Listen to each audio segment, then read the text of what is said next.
سلام دحندو علكم زخبركم تملكتنا على سنبت قطري ساعة 6 فرعان زحرنا يم زيناتات حيزا قريبا لغو مس زيناتات الساعة هافت قورو بمداي ملكت قوانقوان ما سلمون هايلو مس ملا سوميا ستوديو تلفزيون تقراي حبيرناكم كنصنحنا نمكتالكم عديمة فلما نملا تغتلت امنة كريستنا انكو عند الربع على تمكت بسلام ابصحكم ابصحنا بمبال ناب فلاماي زيناي كسغركم فلاماي زيناي مجلسي بيرو سلام نصتان تقراي زخون نكاره سراويتن محلاون استوهابو تلخو ببقعة نخفصمن اب زغبر سراحتي نمتعنقاف تحسات ديسيبلينن حقن زفصمو ابالات ጉዳዩም ክጻረን بحق كرأن كم زوسنه بيرو سلامن ጸጥታ ነፍሊጡ ቢሮ ሰላምን ጸጥታና በዘውጾ መግለጺ ጥንካሬ ሰራዊትን محلاውን استوهابو تلخو ببقعة نمفጻምን ናይ ውሽጥ ጽሬቱን ሓድነቱን እናሐለውን እና ተማዓራረይን ኣብ ኩናት ይኹን ኣብ ሰላም ዓበይቲ ዓወታትና መዝገበ ምጽንሖ አዘኻኺሩም بزي أنفت زي تحست ديسيبلينن حقن زفتصمو أبالات بحقي إنا تحاتوتون إنا تقرمون أب وانا تلخوهم كعسلو بغتصالنت زكايد ملب مسارات زغبره علتاوي هنصت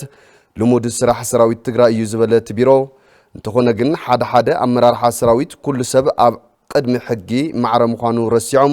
متحدادر الدنب سراويت حيسوم اب زيد اللي ناي ديسيبلينن حقن تحست بدفرت زتساتفو مهلاو مرديوم سفتصم وزلو جيغاتات كرمون استغبر لهم صعرن مخرن كسمعو سلازي كالو بزفتصم وسحتت بحقي ناي محتات حلافنت زلو وتكال ጉዳዩም ክጻረን بحق كرأن موسانو دما بيرو سلامن ጸጥታ ነፍሊጡም تبيرو ተደጋጋሚ ዝተፈጸሙ ስሕተታት ኢሉ ካብ ዝጠቕሶም ድማ ሓደ አሃዱታት ውሽጣው ሰላም ክስእናን ኣብ መንጎ ተጋደልትን አመራርሓን ምትእምማን ከይህሉን ምስራሕ ካልአይ ንወድዓው ጸገማት በመብላጽ ሰራዊትና ከይስልጥንን ንልኡኹ ከይዳሎን አንቃፍ ተራ ምጽዋትን ምስ ሸፋቱ ዕላው ርክብ በመፍጣር ኃይል ሰብ በመምልማልን ሽፍትነት ናይ መብረትታ ተግባር መፍጻም ሳልሳይ ኣብ ከተማታት ዓመጽን ዕግርግርን ክልዓል ነዚ መሳርሕ ዝኾኑ ሰባት ኣብ ምጉጃልን ምውዳብን ተግባራት ምውፋር ዝብሉ እዮም እዚኦም ድማ ንመማሓዳደር ደንቢ ሰራዊትና ብምጽራር ዝፍጸሙ ዘለው ምስ ምዃኖም تعتاتنت نمرغغاصن حقن سرعاتن مخبارن انتبال حق مخبار دما كاب وشتنا كجمر سلازغبون ابزخونه برك يمرار حي حالو بزي فلالاي بقصالنت زتغبرن كخون يلو بيرو سلامن ጸጥታን اب مغلصيوم زخونه سب نصاي زبحال كاب كمزي مسل تغبارات بحق تصاريو نصح مخانن ترغاغص طرح بمخانو نزي وسانن اتغبابرو انز عنقف زخونه يخون ولقسب ጉጅለ ወይ አካልን ታልዩ كمزي يعገስን اب تمساسال ጥፋት አለ ይተባይሉ አብዝ ጥርጥር ወገን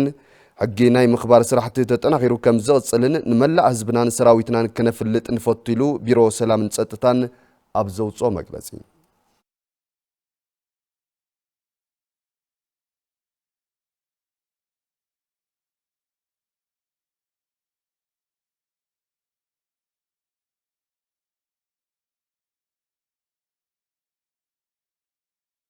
مدلاو نبعل ጥምቀትና በዝምልከት ዛዕባን ተንሰገር ድማ በዓል ጥምቀትን ምኽባር ካብ ውሽጥ ዓድን ወፃን ዝመጹ አጋይሽ ብዝግባእን ምትንጋድ ከም ዝተዳለው ትካላት ወሃብታ አገልግሎት ከተማ ማጨው ተዛሪቦም ንጸብጻበ ሃፍቱ ብስራት ገብረ መስቀል ኪሮስ ከም ሰዓካርቦይ بعد ጥምቀት ከብዕሉ ናብ ከተማ ማጨው ካብ ዝተፈላለዩ ኩርናዓት ንዝመጹ አጋይሽ ጻኒቶም ሰመረ ክኸውን ካብ ዝህብዎ አገልግሎት ትርፍ ንምርካብ ምስራሕ ጥራሕ እንተይኮነስ ትውፊታት ተኻቢ ንምልላይ ከም ዝሰርሑ ወነንቲ አገልግሎት ወሃብቲ ትካላት ይዛረቡ ሆቴልና ቱሪዝም ይሰርሕ እዚ ትሰርሕ ለኹ ደሞ ለባህላዊና ለሃይማኖታዊ በዓል ከብዕሉ ለመጹ ሰባት አጋይሽ ለአቶም ብልሙቺ መልክዑ ገዛና ጽሪና ለሕበጽ ሐቢጽና መረባና ጽሪና ሁሉ ነገር መስተንግዶ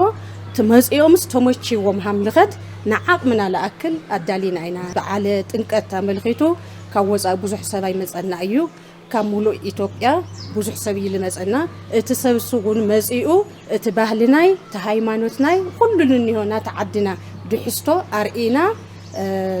ላብለ ተፈላለየ ቦታ ወሲድና ርኢና ተሐጉሶሚ ናተዓድ ምንነት ታሪኩይ ሃይማኖታዊ ሁሉ ፈሊጦም ልክኸዱ ንዓቅምና ጻዕርክ ንገብርና ለዓደይ ልጉብኝለይ ህዝቢ ካወጻ ይኹን ካብ አዲስ አበባ ይኹን ካብ ክፍለ ሀገር ይኹን ካብ ክልል ይኹን ልሞት ሰባት ሁሉም በትክክለኛ ገረ ትጋሻና ለጥምቀት ለነጽ ጋሻና በደንብ ንቅበሎ ኣጋይሽ ኣብ ጻንሒቶም ክሕጎሱን ብፍትሓዊ መንገዲ ከገልግሉን ተዳልዮም ከም ዘለው እቶም ወነንቲ ወሃብቲ ኣገልግሎት ይገልጹ። ብዋና መምርሕና ጽሬት እዩ። ጽሬት እንሕዘይሎ ደንበኛ ይረኽብ ማለት እዩ። ጽሬተይ ሓልየ ዋጋውን ትመጻጻኒ ገይረ ለይወሰኩ ካብተና ቅድሚ ሕዚ ማለት እዩ። ትመጻጻኒ ዋጋ ገይረ ይከብል ዘላነ ብዋጋ አማካይነት ደግሞ ማንኛው ዓዲ ቱሪስት ሊስተናገደሉ ዋጋ ተመጣጣኝ ዋጋ ገይርና ኢና እናስተናገድ። ሆቴል ደግሞ ብዝነበረና እንትን ጽሬት ይኹን ብዝኾነ ኣቕርቦት ይኹን ተዘጋጅና ሰራሕተኛና ጽቡቕ ዝግጅት ገይርና ኢና ንጽበ። በዓል ጥምቀት 2018 ዓመተ ምህረት ብድምቀት ንክሓልፍ ብውልቀን ውዳበን ተዳልዮም ከም ዘለውን ተዓደምቲ ትበዓል ድማ ነዚ ተገንዚቦም ናብ ከተማ ማይጨው ክመጹ ወሃብቲ ኣገልግሎትታ ከተማ ጸዊዖም።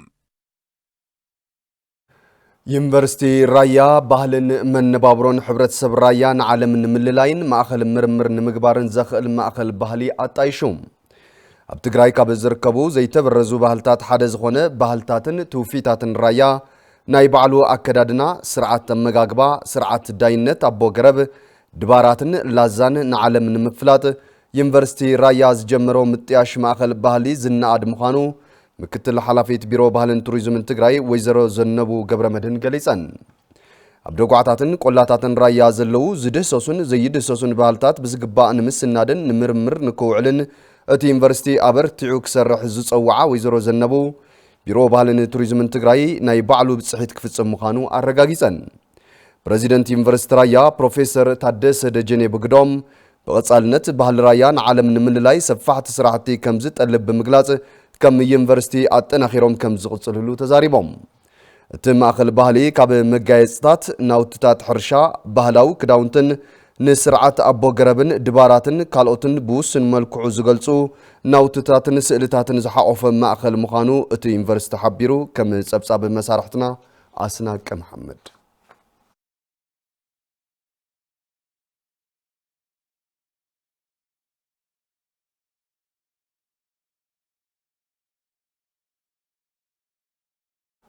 ኣብ ከተማ ማይጨው ንድምቀት በዓል ጥምቀት 5 ኪሎ ሜትሮ ርሕቀት ዝሸፈነ ውድድር ተኻይዱ። ከምዚኦም ዓይነት ውድድራት ምክያዶም ኣብ ዕቤት ስፖርት ኣትሌቲክስ ዝለዓለ ግደ ከም ዘለዎ ተሳትፍቲ ገሊጾም ጸብጻብ ሃፍቱ ብስራት ከም ሰዕብ ቀርብ እዩ።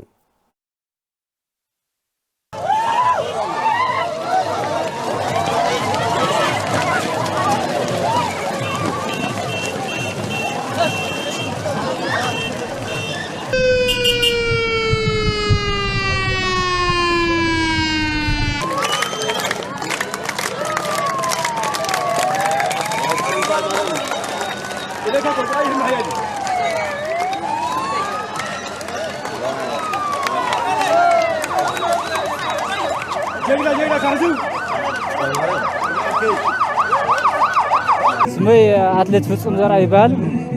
نارنتها كتاب ماجي كاو بوليس والتا تجري وكلمة يو زيور درس عمت زكاير دريو بتعمد سهل ودريو ስለዚህ ዓመት ሃምዚ ክካየድ ተኾይኑ ያው ስፖርት ዓውይ ድጋፍ እዩ እቲ ከተማውን ድምቀት እዩ። ስለዚህ ስፖርት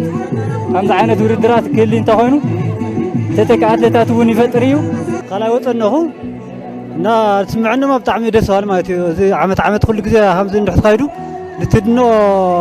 ወጣት እውን ተስፋ ስለዝኾነ ሃዛ ዓመት እንድሕር ተኻይዱ ብጣዕሚ ደስ በሃል እዩ ማለት እዩ። ስፖርት ማለት ያው ጥዕና ይበቃ በሐጭሩ ማለት ጥዕናዩ ካውለ እንጀራዩ ማለት ካውለ ጉዳመና ሰይ በክልል ይኹን ቢወረዳ ብጣዕሚ ክናቃቃሕ ነው እና ድሕር ጦርነት ብጣዕሚ ያው ምቅዝቃዝ ነው ካብ ዝተፈላለዩ ውድድራት ቀርልና ማለት ብስንኪ ባጀት የለይ ከዛ ሃምዚ ድረኻዮ አው ክሮስ ተሳትፍናና ማለት ክሮስ ሕዚ አው ሃም ከተማ ማጨው ብግልናና ከናንበይ ብስንኪ ባጀት አይብናይሮ ውለምና ንምንታይ ከዚ ሃምቲ ኳስ ግበርለስ ናይ ጉያለ ግዴታ ባጀት ክድሓዞ ነው ምክንያቱ ጉያ ዓዲ ሃገር አጽውዕሎ ዓዲ አጽውዕሎ ስለዚህ እዚ ብደንቢ ክሕሰወል ነው ድቃጻሊ ስፖርት ጠቃሚ ልጥዕና ይሆን ያው ሃምዚ ሰሪሕካ ተለዊጥካ ንሃገርካ ተጸውዕ ንክልልካ ተጸውዕ ይገብር እዩ ስለዚህ ሓደ አካል ኢኮኖሚ ስለሆነ ስፖርት ክሰርሕ ነው ወይዘ ሽመይ ሓጎስ ወለስላሴ ነባርነት ከተማ ማይጨው እዚ ውድድር እዚ ለሙይ ሃም በበዓል ጥምቀት ምክንያት በጓር ልትገበረዩ በበዓል ጥምቀት ጥራሕ ለጎይ ዘይኮነስ كل معلتي قد مقرسو أكلوا انقسقاسي بمقبار كل طعنو محلاويو مغنياتو أمنم زي بلنا عدي عبد خالد الله تعدي ملء التمالئ مدحاني زي بلنا عدي كينغا ساعة من قصفات الحمام مدراك وزي عبي لافتل لوز أقموت سخص لزخونا وزي تردي زمان سيزي كام عبي حلفنتو كام عبي قرصي تاكفل حول كل جزي نقهس قرصي عسات حمس دقيقة لغونا أكلوا انقسقاسي حقبر لنا الليل عبر سوق سر حلو عندما الوصى الشلمات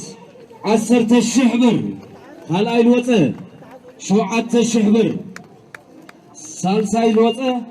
5,000 بر اسكي دمقله لمره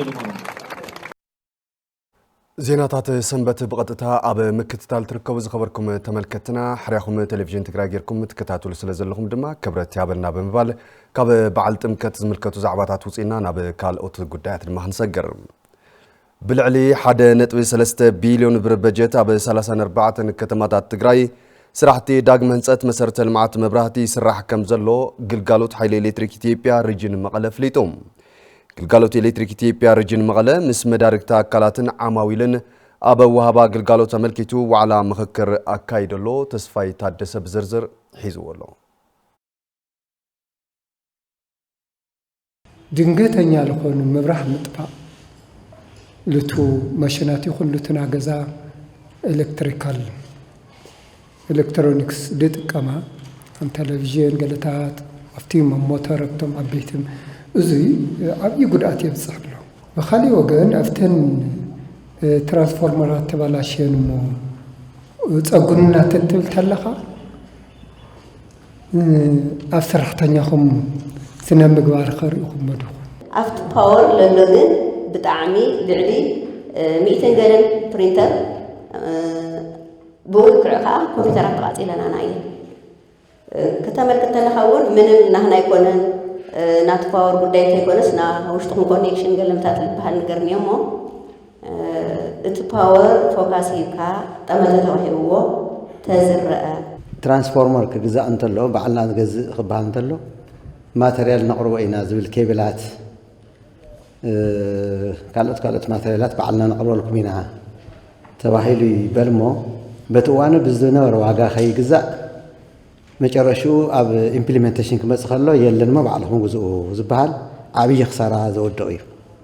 እዚ ከመይ ትሪእዎ ሓንቲ ተቐመጥኩማ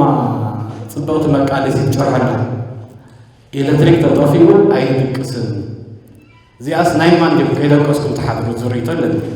እቶም ገመዳትኩም ተባላሽዮም ኢልኩም ብሰከንድ ሃንድ ካልኦት ትሸጥዎም ኢኹም ካልኦት ትካላት ከዓ ሪሳይክል ይሰርሕዎም እዮም ካበይ ምጽኻዮም ነው ዝበሃሉን ደረሰይትዎም ነው መብራት ኃይል ይሁንና ይሸይጥልና ዝብሉ ከም ምክንያታት ዝጥቀምዎም ኣለው እና ኣብዞም መዳያት እዚኦም ባዕልኹም ውን ነቲ ስርቂ ነቲ ካሊእ ዘሎ ምክንያታት ትኾኑ ኢኹም ብፍላይ ምስ ስልኪ ምስ ቅሬታ ምስ ኣስቸኳይ ጥገናታት ሒዙ ብትካል ደረጃ ዝተዳለዉ ናይ ነፃ መስመር ስልክታት ኣለዉ ንሶም ሒዝካ ናብኡ ሪፖርት ምግባር ይከኣል ማለት እዩ ኣብ ትራንስፎርመር በብግዚኡ ተለዋዋጢ እንትናት ኣለዉ ሓደ ግዜ እቲ ናይ ዶላር ሕፅረት ትገጥሞ ተሎ እቲ ትካል ካብ መንግስቲ ዝረኽቦ ዶላር ወይ ካብ ወፃኢቶም ንብረታት ኣብ ምምፃእ ክሓፅሮ ከሎ ዓማዊል ባዕላቶም ትራንስፎርመር ኢምፖርት ክገብሩ ወይ ካብ ደገ ክገዝኡ ዝፈቅድ ኣሰራርሓ ይመፅእ ኣብ ዝኾነ ሰዓት ከዓ እኹል ናይ ትራንስፎርመር ኣቕርቦት ኣብ ዝርከበሉ ሰዓት ዓሚልና ደገ ካብ ምስራድ ካብ ምንግልታዕ በቲ ትካል ዘቕረቦ ትራንስፎርመር ክጥቀሙ ንምግባር ዝሰርሑ ስራሕቲ ኣለዉ ማለት እዩ ብናይ መብራት ኃይሊ ጥፍኣት ዝተቓፀለ ንብረት ካሕሳ ናይ ምኽፋል ዝኸፍለሉ መስራሕ ኣሎ እዩ ንኸፈልና እውን ኢና ዘለና ንኸፍል እውን ኣለና ኢና ትፀገም እንታይ እዩ ምትሕዋስ ኣሎ ኩለና ተጠቀምቲ ኤሌክትሮኒክስ ኢና ብናይ ባዕልኻ ብቲ ናይ ኤሌክትሪክ ብቲ ናይ ዲቫይስካ ባዕሉ ችግር ብናይ ውሽጢ ኢንስታሌሽንካ ችግር ዝቃፀሉ ብዙሓት እዮም ኣብ ባዕልና እውን ዝበፅሕ እዩ ብኢድ ምንባብ ብደፍተር መፅሓፍ ተሪፉ ጂፒኤስ ዘለዎ ሲኤምአርአይ ተዋሂቦም ኣለዎም ለውቲ ማለት እዩ ኣትሊስት ኣብቲ ገዛ ኣብቲ መንደር ንምዃኑ የርእየካ ማለት እዩ ኣብቲ ሓለፈ 6 ወር ዘጋጠመ ሎት 36 ይላክል ክስታት ተመስርተው እዮም ማለት እዩ ብመቐለ ሪጅን ደረጃ ማለት እዩ 16 ክስታት ካብዚኦም ያው በገንዘብ ተመንጠብ ሳይሰስቱ የሚልክነት ተስጣሪ ብለሎ ካብዚኦም እንደገና በቤት ፍርድ ውሳኔ ተዋወሉ ቀጥታየው ቶንቶ ሰዓት እንደገና ያው ሰለስተ ሰባት ከሰለስተሽ ከ10 ዓመት ለአክል ጾም ማሰርቲ ወሲኖ ብለሎ ማለት ነው ሰላደ መዝገባት ግን ገና ሂደት ለሎ ይው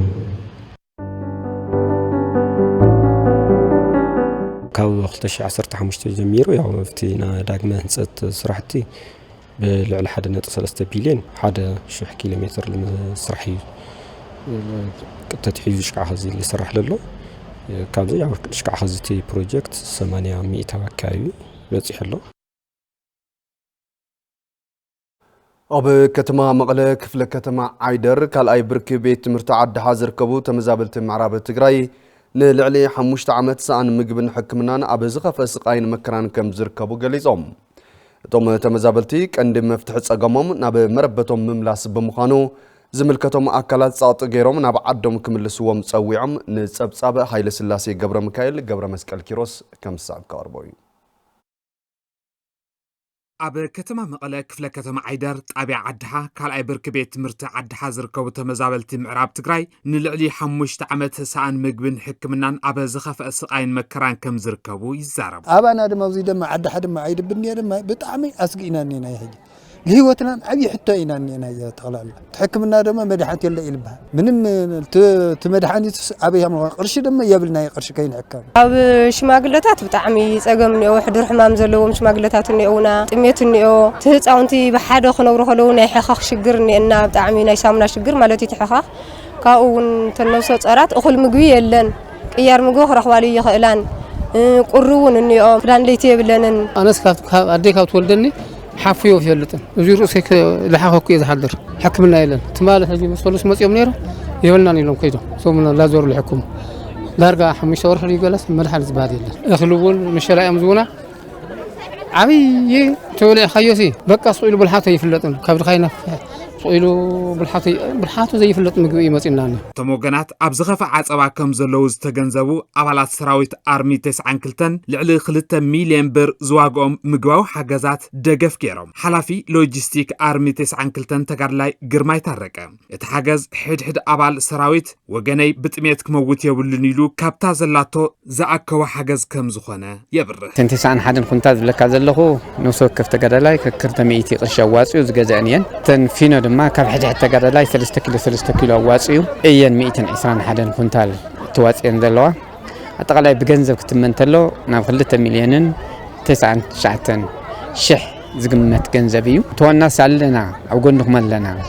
نمبالنبر ذربح وينون يكون تمسرت مفتاحي زغول من قصنا من كل زارولو نمربوتك من لسلوي اما حدارك في كتم عيدر ايته هافتم وريتا اتم ابالات سراويت نوغنا نبصح ليلم زغورو حاجز زناد كم زخنن كابتي تغير زلو حاجز اتي 50 كونتال نماخل محبحبي ارغاويان حمان امرن ابا فريمناطوس كم زتوهبه يبرو كابزلاتنا تانو يشتي ነገር ተቆሪሳት ወሃበና ዘላ ሕድሕድ አባል ሰራዊት አርምቴስ አንክልተን سلسلة خيلو صينا نزهز بزين بصحل لهم نم عن تتازلاتهم لعل خلتميت 10 كونتال فينون طافن حزم نحاده شحن 80 زخوون استنفاس او زله تمازابالي 50 كونتال اب طعمي وديقوم زركو اب فريمناطوس زركو 50 كونتال ناتهم انتوهاب 160 كلتن نطو 35 كونتال او زنم عنتي نحاده شحن 80 زخوون استنفاس يعدل له نتحجز زمسكنو تمزابلتي زوا معراب تግራይ ኮይኑ ግና እተገይሩ ዘሎ ደገፍ ዘላቕ መፍትሒ ስለ ዘይኮነ ዝምልከቶም ኣካላት ጻጥገሮም ናብ መረበቶም ክምልስዎም ተማሕጺኖም ናዘለኹ ምስተኻለኩም ሓገዝ ብጣዕሚና ነመስግን ካብ ልቢ ማለት እዩ ዝሮ ቀጻላይ መፍትሒኡ ግን ወሰድና ኢና ክንብል ንሕና እቶም ጽኹሞ ዘለኹም ትክክለኛ ያኣኽለና እዩ ግን ኣነ ዝብሎ نص زي كونه نجوه بلعنا مش سلطمينا وانا تفتحوا الى زقمطو ازي يكونن انا قص حدا عد خمم لاسي نعدنا نخن اتو صقطن كالين حلافنتن كتوسدو او زي انا الا جي اي زد ኢትዮጵያ ምስ ቢሮ ኢንዳስትሪ ትግራይን ካልኦት መዳርክቲ አካላትን ብምዃን ንዝሓለፉ 6 ኣዋርሕ ዓቕሚ ማዕበይ ስልጠና ከቦም ዝጸንሑ 125 መፍረይቲ ትካላት ኣመሪቑ ገነት ካሕሳይ ነቲ ስነ ስርዓት ምረቓ ተመልኪታቶላ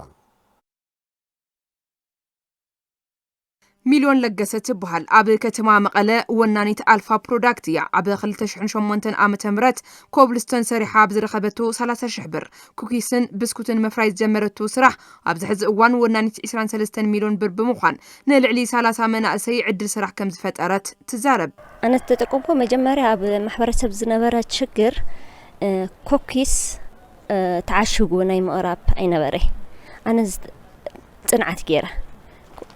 تعشقهم ننوح جيزة زصنحو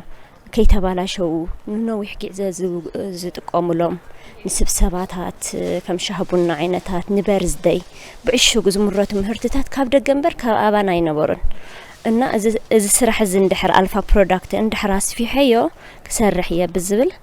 أنتن جريا بتكال إنستيت لمعات إنتربرايز إثيوبيا نشودش تعوارح سلت أنا بيزنس موديلن بيزنس تلمن كتوسد مثل حاز جلسات مليون ببهلاو من جديز خدت توزنا برد كيدي مفراينت نكزم من كم زحجزا تجلد إن إحنا حد زلة تسفنا إيديا سلت أنا توهبنا لنا جن كتلاقي زلة تسفنا اتزلوا كفتات ماليو عبية درجتنا نحيل لي 7 فتيرنا سرح قدلنا من هنفتر إيو علامنا أب مفرايك قلب درهن انساتن استوافره من اسي ابراهام حلف بوغنو زيرخبو عدل سلطنا بمسغان قرب مسرح بوتان لقحن كمچاچو كم زغبا يحبر سلا مانجمنت كاستمر مانجمنت امهرو نابراغا خاطيخا كاستمر قامي هاندل خم تغورو لينا اوفر اول بتعم كابل فوتو خو ነገር ታዩ ትልተማር ኻዩ ቀጥታ ወረቀት ቢሩ ሒዝኻ ቀጥታቲ ኸናፍ ስራሕኻ ትትጉረሉ መፍረይቲ ትካላት ብሰንኪ ኩናት ዓኔኔን ዝበሉ ምክትል ሓላፊ ቢሮ ኢንዳስትሪ ትግራይ ኣይተ መሓሪ ገብረ ሚካኤል እዚ ስልጠና ወነንቲ ናይ ስነ ልቦና ሕዌት ረኺቦም ዝተሓሰየ ቁጠቦኦም ንምንቀቃሕን ዝሓሸ ለውጥ ንክልዓዓሉን ዝሕግዝ ኢሎም ተዘቅረቡ ፕሮጀክት ፕሮፖዛልን ብጣዕሚ ንቀጻላይ ንትግራይ ንቅድሚት ዝወስድ እዚ ኣብ ትግራይ ዘሎ ማኒፋክቸሪንግ ኢንዱስትሪ ከምዚኦም ዝበሉ ዓውዲ ርኢ መድረኻት እናዳለኻ ካፍቲ ኣትይዎ ዝነበረ ናይ ስነ ኣእምሮ ዘይምሕዋይ ናው ሓዊዩ ናብ ጭቡጥ ተግባር ክሰጋገረሉ ዝኽእል ምቹ ኩነታት ዝፈጥር እዩ ምክትል ኣካይድ ስራሕ ኢንስቲትዩት ልምዓት ኢንተርፕራይዝ ኢትዮጵያ ኣይተ ቦሩሻላ እቲ ስልጠና ኣብ ምስፈፋሕ መፍረይቲ ትካላትን ምፍጣር ዕድል ስራሕን ልዑል ለውጢ በመላው ሓገዝና ተጠናኺሩ ክቅጽል ይግባእ ኢሎም ንግዳቸውን ያስፋፉ እዞም ሕዚ ዝምረቑ ዘለዉ ካብ 5 እስካብ 6 ኣዋርሕ ጥራሕ ኣብ ዝተውሃበ ስልጠና ስራሕቲ ንግዶም እናስፋሕፍሑ ንኻልኦት ዕድል ስራሕ እውን እናፈጠሩ ንኻልኦት እውን መርኣያ እናኾኑ ዘለዉ መፍረይቲ ትካላት እዮም ከባቢና ምልዋጥ እንድሕር ደኣደሊና ከምዚኦም ዝበሉ ነጋዶ ብዝተኸኣለና መንገዲ محجز انتن خالي مكتل بروجرام GIZ إثيوبيا ميس سارا كوتش تكالن مس إنستيت لمعات إنتربرايز إثيوبيان كالوت مدركت أكالاتن بمتحبر نلعلي خلتا 209 عن وننتي مفريت تكالات سلطنا كم زهابة بمقلات بغاز آلنت كم سرحلو الرقاقيتن تلمنا 300 مفريت تكالات ممرقيوم عاب السومن عاب تقراي خلتا 209 خلتن وننتي مفريت تكالات نمرقا كم زبقعو يأمن لومي تمرقو زلخم 125 مفريت تكالات دما عاب السومن ناي موداتا تمرقتيهم ازي اتزن اساس رحيوم እዚ ድማ ናይ ፕሮግራምና ውጽኢታውነትን ናይ ትስልጠና ዕውትነትን እዩ እዚ ድማ ጥቡቕ ማዕባለ ዘመላኽት ብምዃኑ ኣጠናኺርና ክንቀጽለሉ ኢና ዝኸበርኩም ተመልከትና ንዕለት ሰንበት ቀትሪ ሰዓት 6 ፍራን ዝሓረናዮም ዜናታት እዚኦም ነይሮም ስለትምክታልኩም ክብረት ያብና በብ ዘለኹሞ ብሩኽ ዕለት ሰንበት ብሩኽ በዓል ጥምቀት ክኾነልኩም ተመኒና ሰላም